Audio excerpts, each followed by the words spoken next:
Hola Pepito, ¿cómo estás?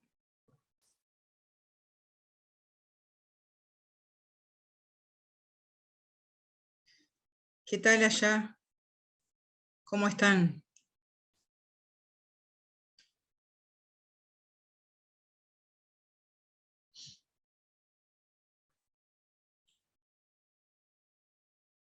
¿Cómo está todo por allá?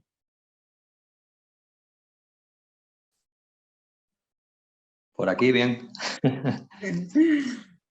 Por acá hace calor, ha llovido, ahora paró, está nublado, se anuncian más lluvia, mucha ola de calor, Ah, vaya. Por aquí todo lo contrario, frío, con mucho frío. con mucho frío. Sí. Yo haciéndome todavía a esto porque no estoy acostumbrado y para mí ha sido nuevo y me estaba haciendo un poco un lío antes. Sí, lo que pasa que nos pasa a todos también porque sería muy bueno poder manejar con fluidez la tecnología, pero no le cuesta seguirle el ritmo a los cambios tecnológicos. Sí, la verdad es que sí. Pero bueno, hay que ponerse también. Pero es un instrumento interesantísimo porque nos estamos viendo las caras, ¿no? En lugar de Sí, imaginarnos, uno se claro, imagina del otro lado quién está, más o menos imagina la cara, pero este, exactamente. Y además que estamos en la otra punta del mundo, literalmente. sí, sí, yo les decía, les mandé un correo donde puse las equivalencias horarias y realmente era el imperio de Felipe II, realmente no se ponía el sol porque cuando son las 10 de la mañana en un país, son las 2 de la tarde en el otro, las 9 de la noche en el otro, 5 de la mañana en el otro, realmente. Yo Este, estoy totalmente todavía maravillado cómo en épocas tan antiguas, con los medios que tenían realmente comparados con los de ahora, cómo podían apañárselas para gestionar y que todo funcionara como un reloj en todos lados del imperio. porque si nos dijeran ahora que hay que hacer eso, diríamos, no, es imposible, Yo creo estás que no delirando. podríamos, ¿eh? Creo que no podríamos. No, los gobernantes de hoy en día no son capaces ni de gobernar un país pequeño, cuanto más algo tan grandioso. Y ni se lo plantean tampoco por las dudas. No, tampoco. Les queda demasiado grande. Sí. Y José, ¿qué tal? ¿Cómo estás? Tal? Todo bien, todo bien. ¿Cómo está todo por ahí? Con frío también.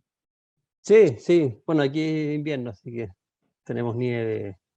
Bueno, le pongo palos a la estufa leña a veces, que hace Ah, frío. para ir llevando la cosa.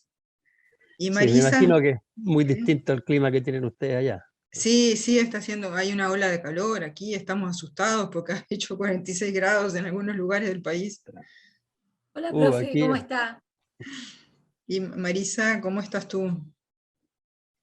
Bien, profe, Natalia, hay una compañera que es mía de historia, no pudo entrar porque se quedó se mudó y no tenía internet. Y el celular, un niño, es maestra y un niño se lo tiró al celular de ella y quedó incomunicada. Entonces quería avisarle que no entró por eso. Profe, después, sabe que esto es personal. Después me manda un número que le quería hacer una consulta porque mi celular se reinició y perdí su número de teléfono. Así que después, si me tiene por ahí, mándeme un mensajecito que quiero consultarle algo. Bueno, ahí está, yo Está, sí, te mando el número que tengo y a partir claro, de pues ahí, profe, me salí de los grupos que teníamos en el año, claro, sí, aprobamos la materia, sí, entonces, está, claro, ya está. y nos salimos, profe, y y nada, hermoso, hermoso todo lo que estaba contando. La verdad que he tenido poco tiempo de leer porque hay uno de mis hijos que está esperando hisopado, no baja de 38 grados. Mm. Entonces digo, no he tenido la cabeza en otro lado, y no he podido estar leyendo las lecturas, y estuve mirando y escuchándola a usted, y es alucinante todo, ¿no? Hay un hermoso material que usted ha subido y que, bueno, que vamos a ver si le hacemos un espacio ahí para ponernos al día. Bueno, cuando puedan, simplemente un aporte. Y vieron que la sesión del turno, las sesiones fueron 3, porque se entusiasmaron y querían seguir y seguir. En el turno A, ya están grabadas y subidas a la plataforma. No las edité en YouTube porque si no me va a llevar más tiempo, pero después edito y subo todo junto. Son como fundamentales para después seguir con esta, pero no quería repetir lo mismo. ¿Vieron esas clases donde uno tiene el grupo primero A, el grupo primero B, el grupo primero C, y todo el día está hablando de lo mismo? Aparte después se queda con el remordimiento, si en una clase hablé de algo y que no hablé en la otra, que los voy a dejar sin saber. Pero me parecía que como acá es otra idea, que capaz que mejor ir haciendo otros aportes, ¿no?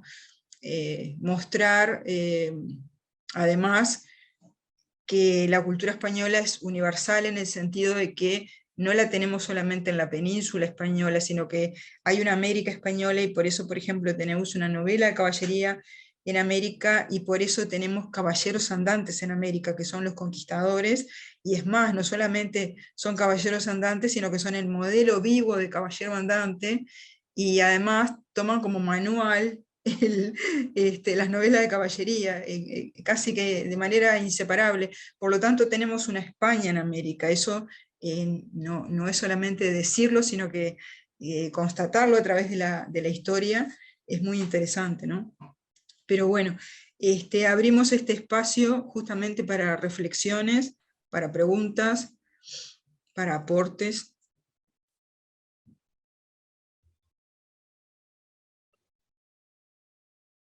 Tómense su tiempo. Siempre lo que digan va a ser productivo para todos.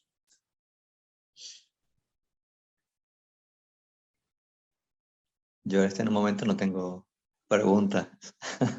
No, yo tampoco, porque como no he leído bien el material, sería tonto preguntar de mi parte. Tengo que leerlo bien el material, entonces me quedo con lo que usted ha dado, profe, que la estuve mirando en YouTube, porque usted dio las clases, ahí la subió, y nada, pero hay que repasar el material y está. No tengo preguntas, la verdad que es muy bueno el tema, muy bueno el curso, pero digo, no, me ha pillado, como dijera el compañero ahí, que estuvimos algún tiempo viviendo por esa zona, me ha pillado mal, sin conocimiento alguno del tema. Bueno, pero justamente la idea es ir haciendo algunos aportes para que haya conocimiento. Ahora, ustedes, ¿qué idea previa tenían, digamos? Y en función de esa idea previa, ¿qué sería lo nuevo? Yo ahora mismo en este momento no tenía idea previa porque no he leído todavía la novela esa, y entonces, sinceramente, no. Yo venía nuevo, digamos, en ese sentido. Venía con la mente en blanco, digamos. Como los españoles cuando llegaron allí. Sin ninguna referencia de nada. No venían tan blancos, compañero, no venían tan blancos, venían con una idea fija, solamente que erraron el camino, pero venían con una idea. No venían en blanco para nada, no sé, corríjame usted, Mónica, si venían en blanco. O sea, venían en blanco en el sentido de que no De no sabían saber lo que se van a lo encontrar. que hoy sabemos. No sabían lo que hoy sabemos. Pero venían con su propio mundo. O sea, acá un poco el curso lo que intenta demostrar es que venían con su propio mundo en mente, y entonces cuando tenían que mirar esa otra realidad, la miraban con los ojos de su propio mundo. Por eso Bernal Díaz del Castillo, cuando esto está en la historia verdadera de la conquista de Nueva España, ¿no? Lo dice él, cuando se para frente a lo que es la capital de los aztecas, dice, y lo que veíamos era como de los encantamientos de la Amadís de Gaula. O sea, leyó la Amadís de Gaula y ve la matriz de Gaula, esos encantamientos habría que ver cuáles eran. Uno se queda con la espina, ¿no? Pero los ve en la ciudad, en la capital de los aztecas. Y luego dice, y me recordaba, a él le recordaba Medina del Campo, porque era su lugar de origen, pero dice, y entre nosotros había soldados que habían estado en Constantinopla y en otras ciudades, y les recordaba Constantinopla. Obviamente que México Tenochtitlán no tendría nada que ver, ni con Constantinopla, ni con Medina del Campo. O sea, venían con la mente en blanco en ese sentido, pero esa mente no estaba en blanco en cuanto a que tenía lecturas y tenía una cultura previa. Entonces, cuando van a mirar, es como que ven algo ya conocido, como un déjà vu, le llaman los psicólogos, algo ya conocido. Cuando la memoria nos traiciona o la propia percepción, es decir, si yo no tengo, los psicólogos han estudiado que si yo no tengo esquemas previos para ver, no voy a ver. Es decir, si yo tuviera un marcianito al lado, capaz que no lo veo. ¿Por qué? Porque no tengo esquemas ni mentales, ni perceptivos, ni nada, para ver un marciano. Ni estoy preparada, ni nada. Entonces es muy probable que cuando, por ejemplo, Cristóbal Colón llega con sus naves a las Antillas, no las hayan visto, no las vieron. No estaban preparados para ver eso, estaban preparados para ver canoas. Y verían, en todo caso, cerros flotando, como dicen las crónicas aztecas, cerros flotando, pero no naves. Y de la misma manera, los españoles también ven algo ya conocido. Eso es una de las cosas que llama la atención, porque siempre nos están hablando de choque de civilizaciones. Y cuando uno va a las crónicas, ¿y dónde está el choque de civilizaciones? No hay choque de civilizaciones porque creen ver algo que ya han visto. Entonces dicen, por ejemplo, los templos son mezquitas, vimos templos que eran mezquitas, las camisas que usaban eran como las que usan los moros, navegaban en almadillas, que es como las que usan los moros, dice, y todos como los moros. Y uno al final termina diciendo, ¿no estarían los moros ahí? Porque se queda uno dudando. No, es que ven lo que ya conocen. Hasta que después... La civilización islámica, profe, ven algo de la civilización islámica. Claro, ven la civilización islámica en América. La tenían muy presente a eso, ¿no? España, totalmente, ¿no? Claro. Es que ellos venían de reconquistar, en su mismo territorio estaba el Islam, entonces es normal también que para ellos eso era lo primero que viesen. Exacto. O sea, cuando yo voy a ver algo diferente, veo lo diferente ya conocido. Claro.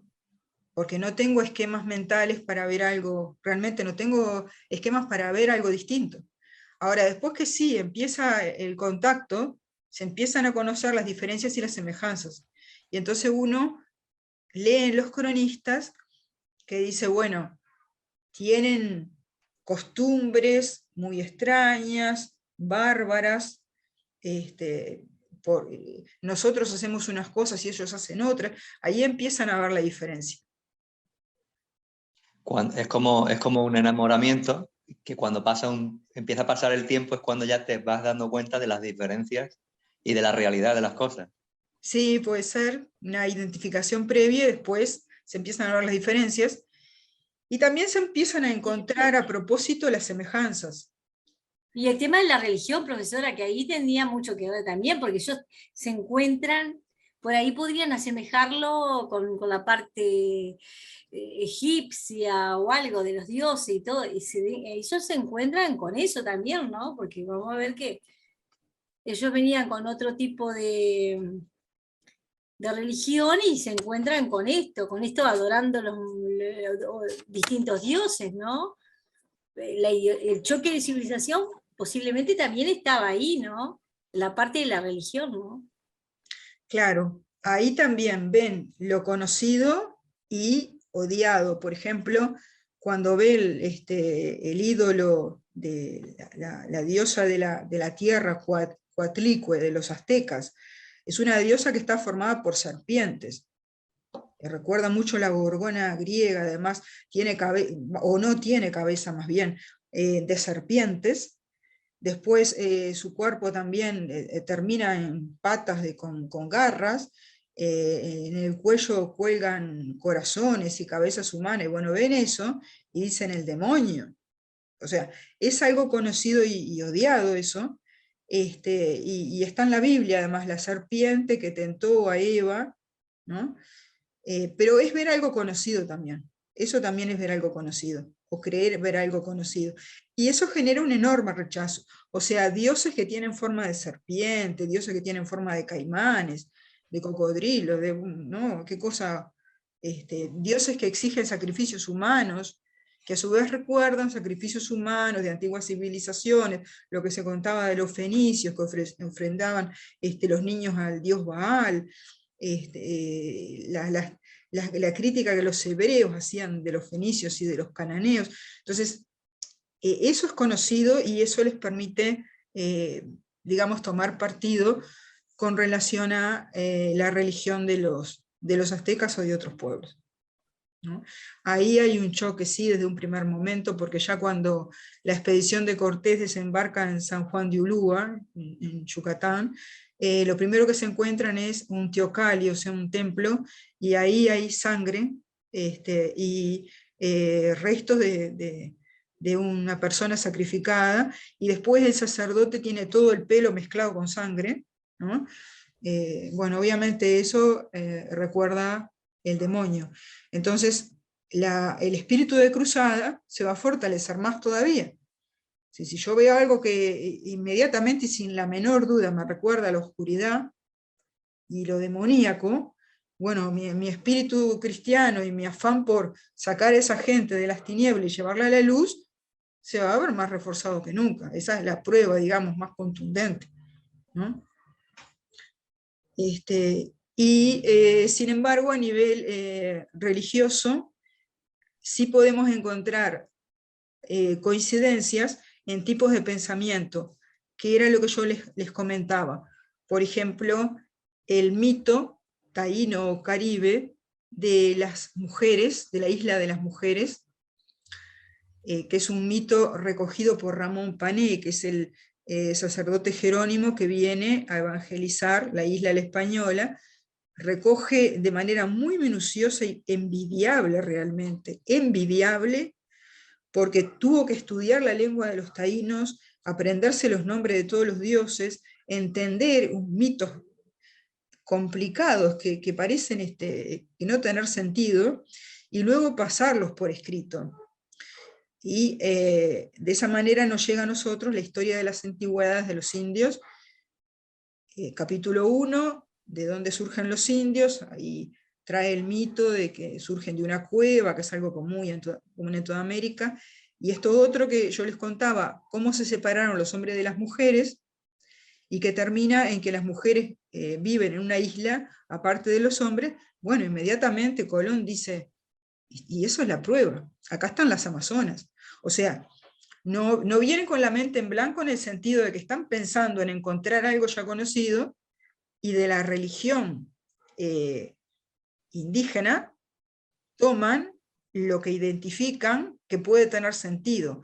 Pero eso es un mito, eso es una creencia, es una religión de corte mítico en la cual hacen pie para poder entender América. Entonces, lo primero que vemos en el mapa de América son nombres como Amazonia. Si uno toma un mapa de América del Sur, se encuentra Río Amazonas y Amazonia. Y uno dice, ¿pero estaban acá las Amazonas? Bueno, sí, buscaban Amazonas, veían Amazonas en América del Sur. Y relacionado con eso, lo que decíamos California, y son los primeros nombres que aparecen en el mapa. Y Sierra de la Plata, El Dorado, pero el primer mito es el de las Amazonas. Después, el paraíso terrenal era también una creencia de los pueblos de América del Sur y de los guaraníes de América del Sur, pero también de los pueblos de Venezuela, de la zona del Orinoco. Entonces, Colón cree encontrar en la desembocadura del Orinoco los 4 ríos del mundo que mostraban los mapas de la Edad Media, y ahí estaba el paraíso. y el paraíso había sobrevivido porque estaba tan alto que no había llegado ahí el diluvio. Y cuando recogen las tradiciones indígenas, los indígenas cuentan lo mismo. Los indígenas cuentan que hubo un diluvio y lo único que se salvó fue la Ibi Maraí, la tierra sin mal. El problema es que no saben dónde está. Bueno, entonces busquémosla juntos, y ahí empieza la expedición. Ambos pensaban que el paraíso era algo que estaba en algún lugar de América del Sur, o podía ser en Puerto Rico, la fuente de la eterna juventud, en la cual escuchó hablar Ponce de León. La eterna juventud, o el lugar donde nadie se enferma, o el lugar donde nadie se muere, son creencias muy antiguas.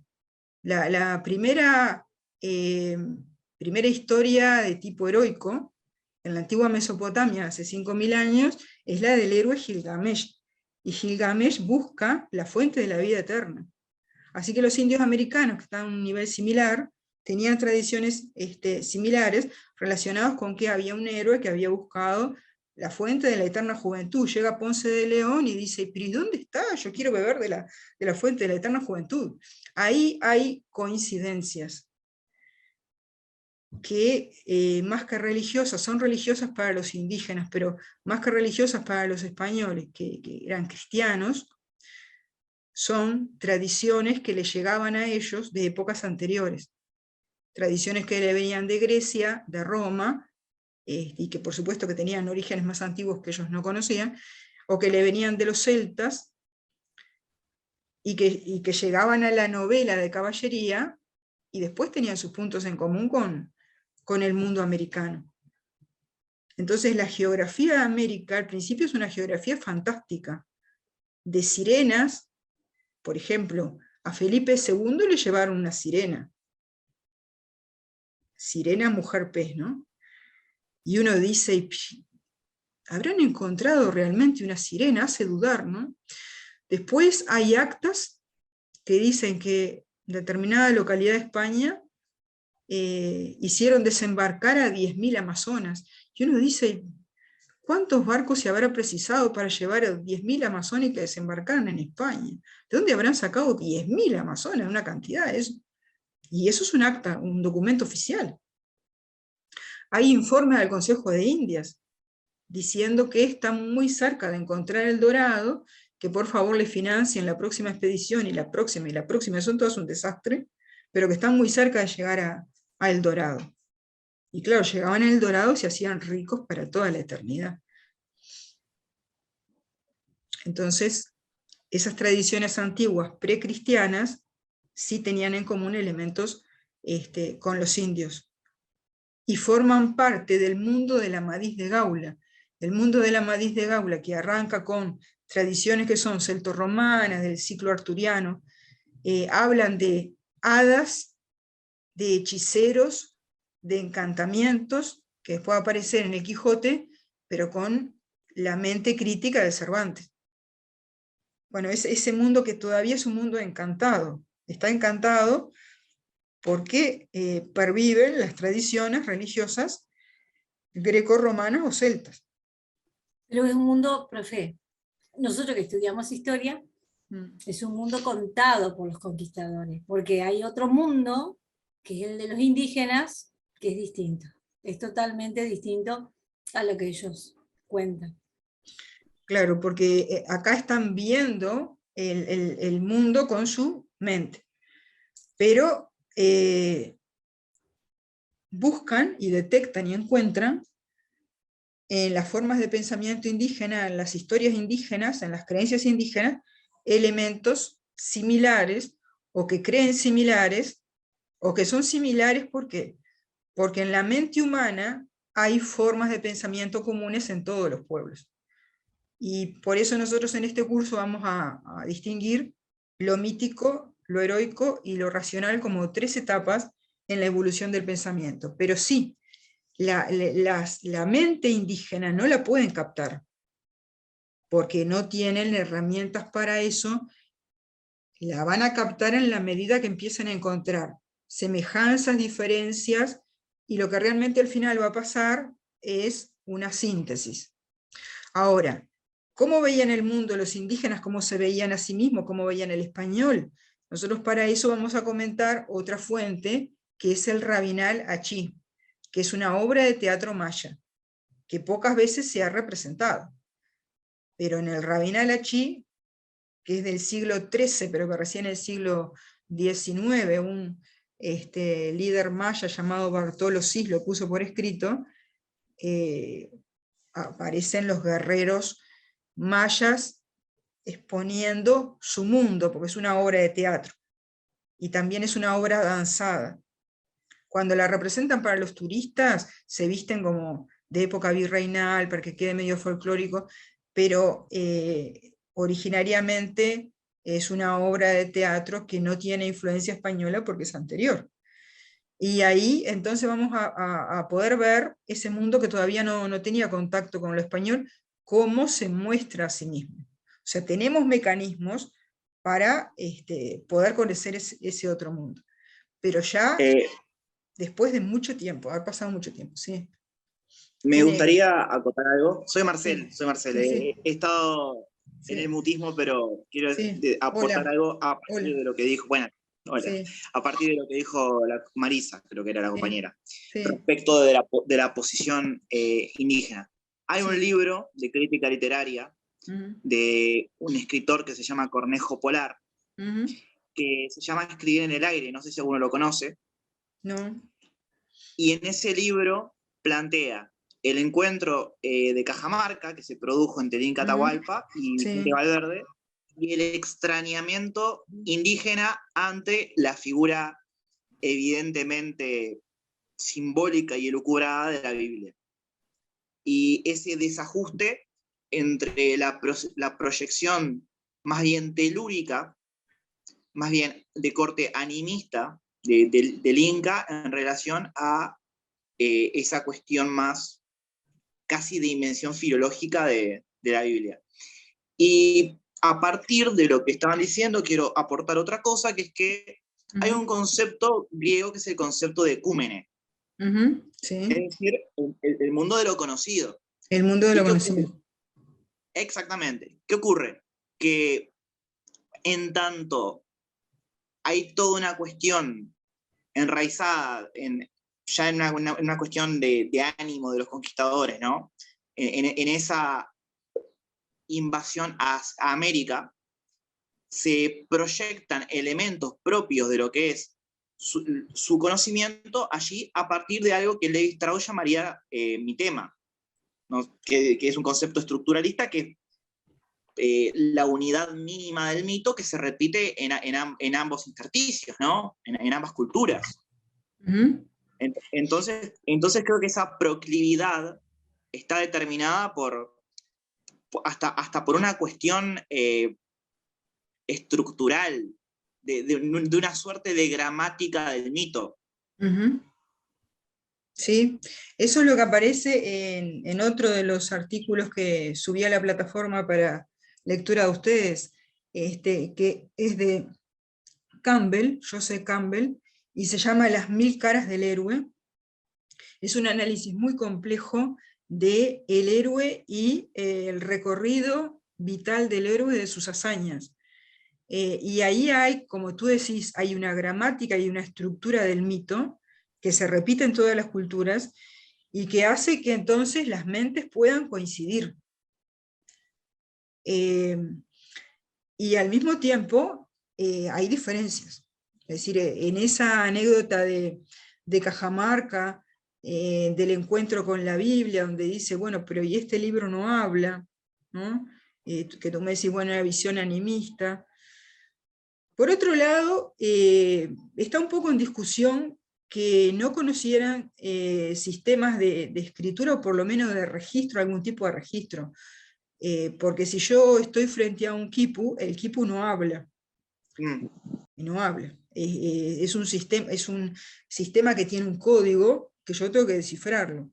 Así que un libro podría hacer lo mismo, y si miramos los tocapus de los incas, que son los cinturones, fajas que usaban, ahí se ven un signario no necesariamente son letras, pero sí son signos, un signario que hay que decodificarlo para poder entender la posición social del personaje, y otros elementos que lo sitúan. Entonces, tal vez ese relato sea un poco exagerado por parte de quienes lo registraron. Tampoco hay una inferioridad evidente frente a los españoles en el momento del encuentro, porque hay relatos que dicen, cronistas que plantean lo contrario, es decir, estábamos muy asustados por esa multitud de gente que rodeaba a Atahualpa, que además se presentaba con todos sus digamos, símbolos y elementos de ceremonial, y era llevado en litera, ricamente ataviado, por otros personajes ricamente ataviados, y los soldados españoles pensaban, y de atrás de esto quién sabe qué ejército hay. O sea que en ese encuentro mutuo había para dudar y para pensar y para sentir temor por parte de los dos. Y ahora, como tú decís, es una situación muy compleja que es para tomarla, analizarla como si fuera un nudo, donde se cruzan muchos hilos, y poder reconocer todo lo que puede haber allí, ¿no?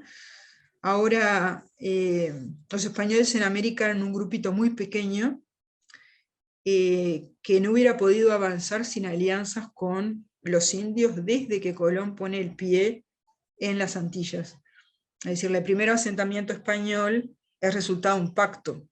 Después fracasa porque, bueno, no todo el mundo estaba de acuerdo con la decisión que toma Huacana Garis, que era el cacique del cacicazgo de Marién, de permitir ese asentamiento español, pero es parte de un guatiao, o sea, una alianza de compadrazgo entre Huacanagari y Colón. Esa es la primera relación diplomática y acuerdo que existe en América, que hace posible la fundación de ese asentamiento. Después, como había otros caciques que estaban en desacuerdo, los caribes, que en ese momento estaban en plena expansión, lo destruyen. Pero para que haya invasión tendría que haber un contingente grande de gente que de golpe desplaza a otro. Y un grupo pequeño de gente solamente podía imponerse si tenía apoyo de los grupos mayoritarios. Lo mismo pasa en Paraguay. Había lucha entre los grupos, claro, de indígenas, había lucha. Claro, Y cuenta sí, con eso, profe. claro. De hecho, los tlaxcaltecas, por ejemplo, no solamente colaboraron en la caída del Imperio Azteca o su debacle, para no ser tan apodícticos, sino que también, de hecho, después fueron a batallar a Filipinas, y una buena cantidad, que parece bastante hasta extemporáneo o atópico, indígenas fueron llevados a Asia y lucharon batallas incluso contra los japoneses, que parece Claro. algo totalmente inconexo de lo que conseguimos como historia. Claro, inconexo por el tipo de representación que tenemos de lo ocurrido en América, las concepciones previas que tenemos. Pero Hernán Cortés y sus capitanes no hubieran podido expandirse sin sus aliados indígenas. Y esos aliados indígenas sentían que estaban derribando una alianza hegemónica, que era la Triple Alianza liderada por México Tenochtitlan, pero que estaban participando en la formación de algo nuevo.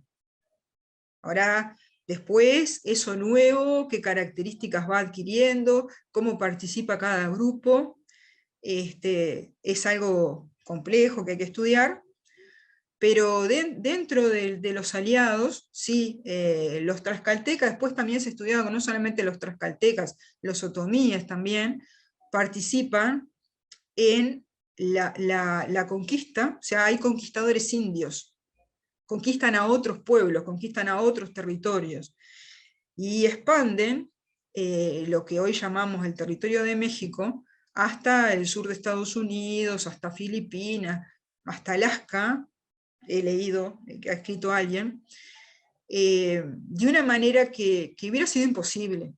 Ahora, ¿eso por qué es?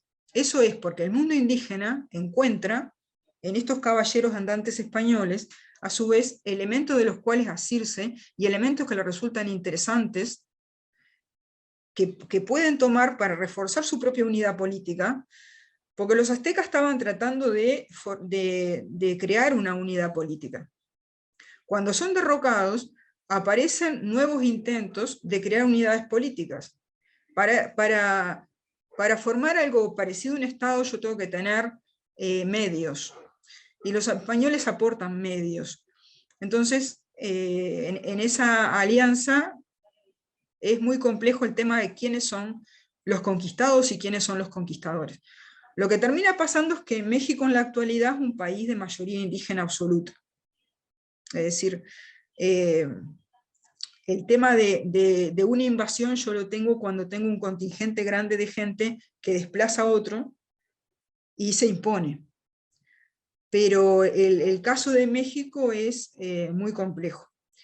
Y en el resto de América, si lo vamos mirando con microscopio también, y eso puede ser muy importante para entender quiénes somos. Es decir, somos resultado de una historia muy compleja que hay que analizar caso por caso, situación por situación, donde sería un error generalizar. Nosotros también somos resultado Es muy de alianzas. interesante eso que dice Próspero. Es muy interesante eso que plantea usted, profesora. Muy interesante. Y las élites indígenas no tenían poder suficiente como para imponerse por separado, no había una a su vez que tuviera la capacidad de imponerse a las otras, y eso es muy parecido con lo que ocurre en la actualidad. En la actualidad no hay ningún país de América Latina, Hispanoamérica, Iberoamérica, que tenga la capacidad de imponerse a los otros para, por ejemplo, unificar toda la zona iberoamericana o latinoamericana. No hay. No tenemos una élite, no tenemos un grupo de poder con esa capacidad. A duras penas resistimos las presiones y las influencias de otras zonas.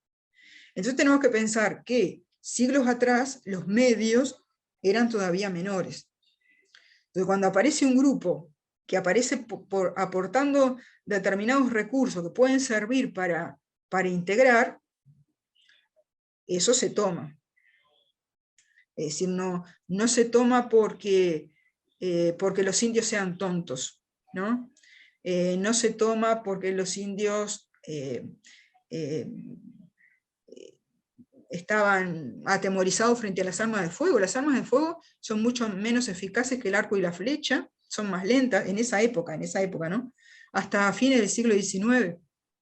Y además requieren tener, por ejemplo, azufre para hacer funcionar la pólvora. El azufre, en México tuvieron que ir a buscarlo a los volcanes.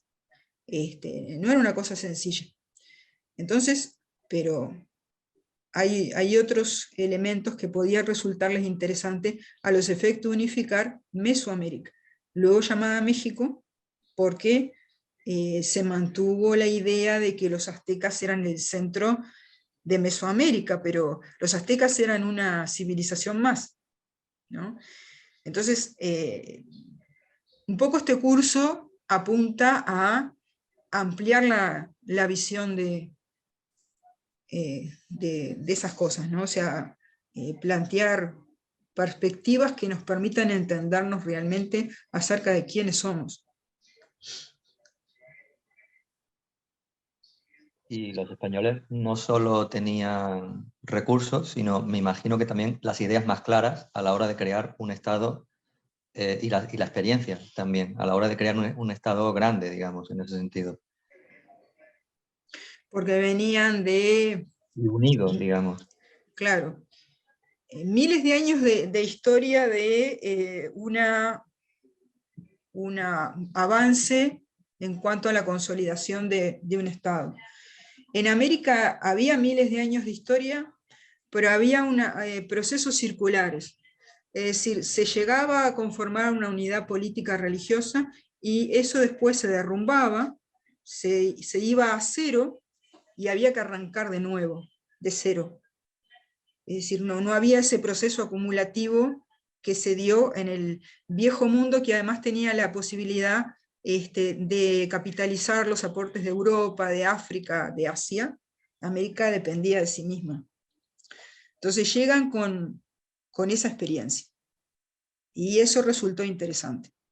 O sea, eso, del otro lado hubo una mente inteligente que lo supo decodificar, lo supo aprovechar y lo supo integrar.